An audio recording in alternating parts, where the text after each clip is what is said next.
सिद्धेभ्यः। ओम नमः सिद्धेभ्यः। ओम नमः सिद्धेभ्यः। मंगलम भगवान वीरो मंगलम गौतमो गणि मंगलम कुंदार्यो जीन धर्मोस्त मंगलम सर्व मंगल मांगल्यम सर्व कल्याणकारिकम प्रधानम सर्व धर्माणाम जैनम जैतुशासिनम जैनम जैतुशासिनम जैनम जैतुशासिनम। बोले अहिंसा में जिन धर्म की जय। बोले विश्व धर्म की जय। श्री मानव धर्म की जय। श्री महावीर भगवान की जय। श्रीमद जिनबिंब पंचमुनिसूत्रा जिनबिंब पंचकल्याण प्रतिष्ठा महोत्सव की जय। द्वादशांगी जीन वाणी माता की जय। बोले आचार्य गुरु परम तपस्वी उच्चरी परम तिशी संत शिरोमणि पंचवर्ष की जल की त्याग सेनानी ज्ञान व्रत तपोव्रत वयोव्रत वात्सल्य मूर्ति आचार्य श्री स्वामी निमिषागर जी महाराज की जय। भव्य आत्माओं, इतना परम अवसर हमारे आपके लिए प्राप्त हुआ है। आज गर्भ कल्याण की पूरी क्रियाएं एवं गर्भ कल्याण की क्रियाएं। गर्भ कल्याण किसे कहते हैं? जो जीवन का अंतिम हो उसे कल्याण कहते हैं। भवांतरों का अंतिम भाव हो उसे कल्याण कहते हैं। ये महान कार्य जो अपने आप में महासजा है, महाकष्ट कष्ट का सामना करना पड़ता है, महान आपदाओं का समय है, महान जिंदगी है, महान गिलानी है। ऐसी गिलानी में गर्भ की अवस्था है। माँ के पेट में आना इस शरीर की उत्पत्ति का कारण मल है। इस शरीर की उत्पत्ति का कारण मल है।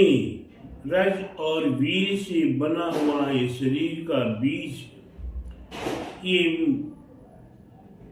नाना प्रकार के पाप का कारण हमारे आचार्यों ने कहा है, ग्रंथों में उल्लेखनीय है।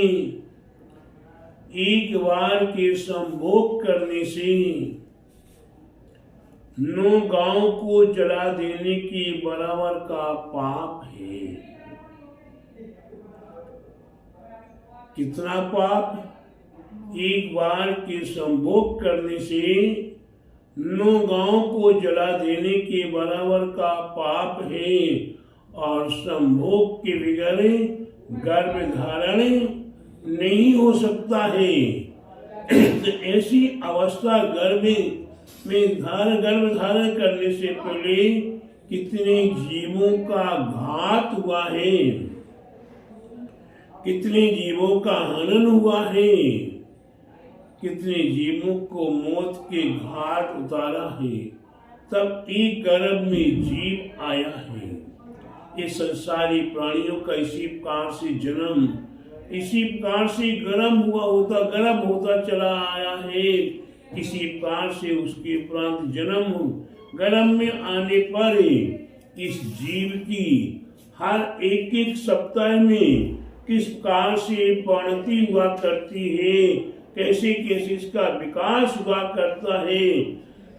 और इसकी उपरांत गर्भ में रहता हुआ व्यक्ति कितना संकुचित होता है।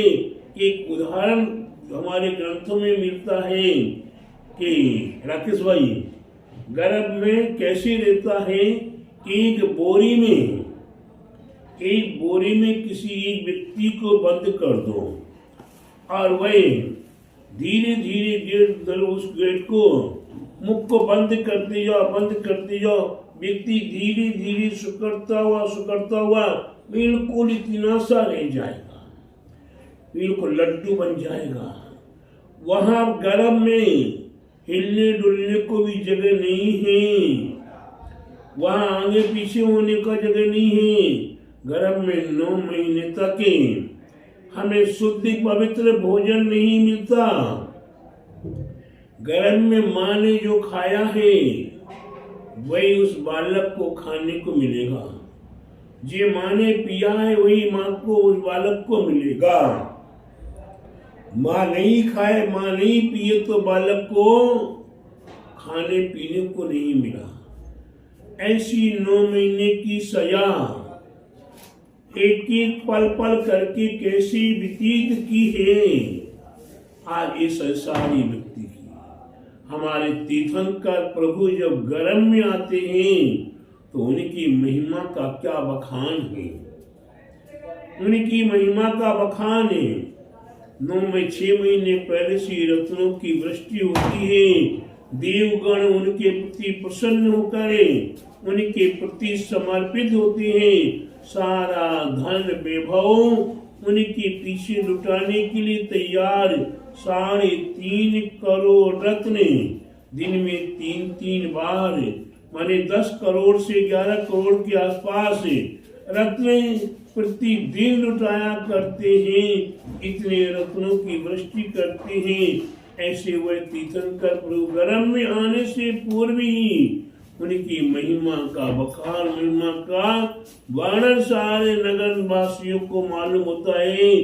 कोई महापुरुष का जन्म गर्भ में आना है, और जब गर्भ में आ जाते तो फिर 9 महीने और भी रत्नों की वृष्टि होती रहती है।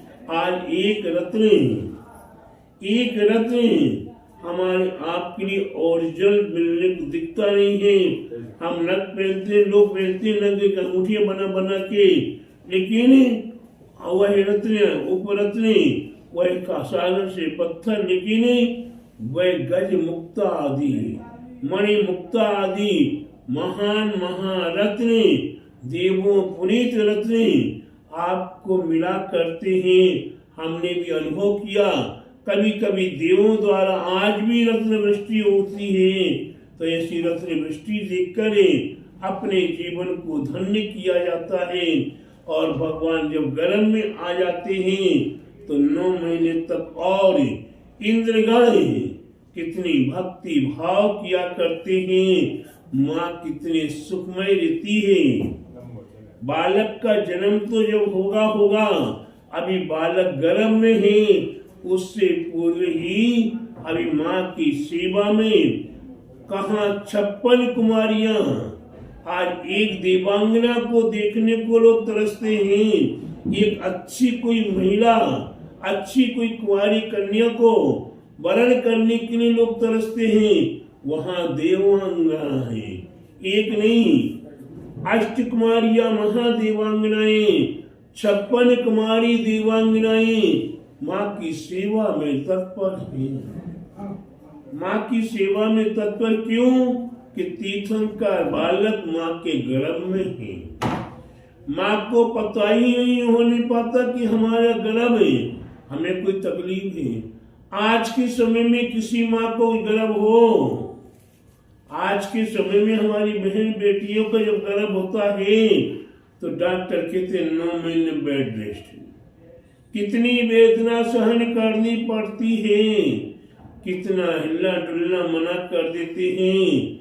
सारा काम बेड पे करना शुरू करो।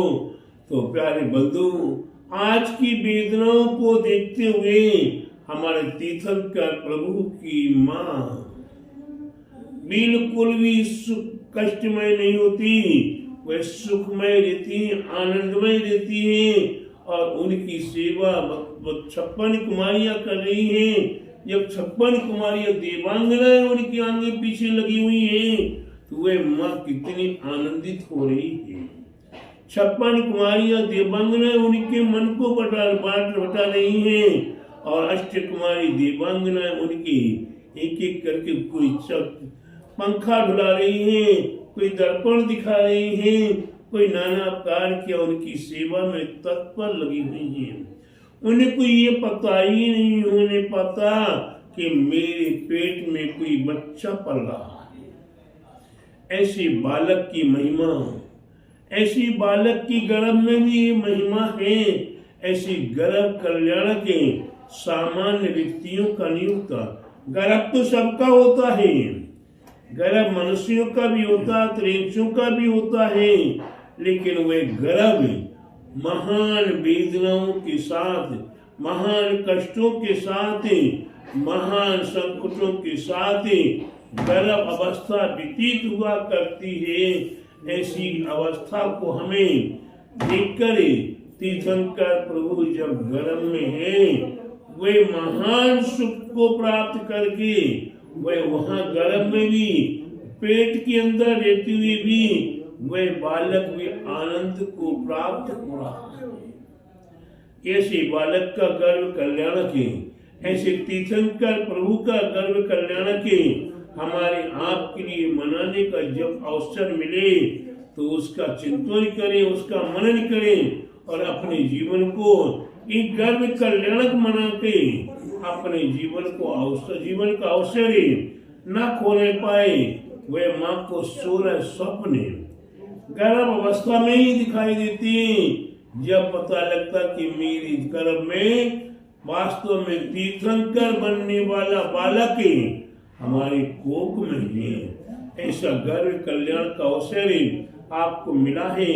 आप वास्तव में गर्भ कल्याण का आनंद लीजिए और अपने जीवन को सार्थक कीजिए।